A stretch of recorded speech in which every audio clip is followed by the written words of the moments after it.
Morning po, Engineer Takulod. Nandito po kami sa kanyang emission center. Yan ang sasakyan niya. Yan. Opo. Nang hindi pa nalagyan ng GTO, yung result ng sasakyan niya ay 0.590.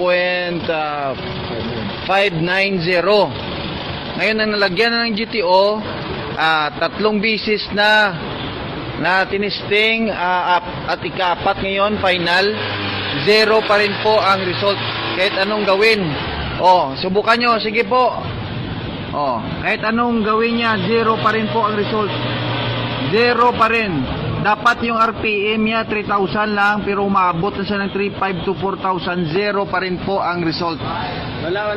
Yan. Kahit anong gawin, narinig nyo, wala pa rin.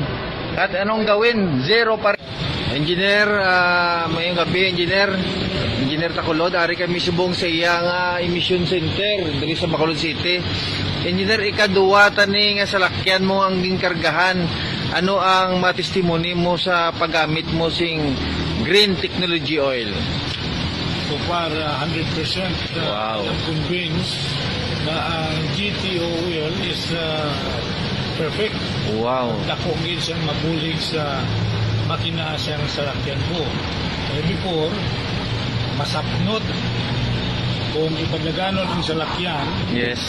kusubong buta ko sa GTO oil. So far, satisfied ako.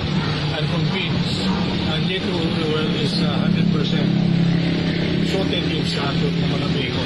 Wow. Thank you. Karon nga pangduwa nga gibutangan.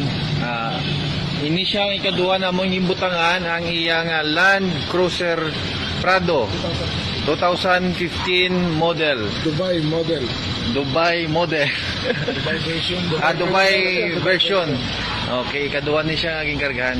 Thank you, Kid Engineer. Salamat, Kid.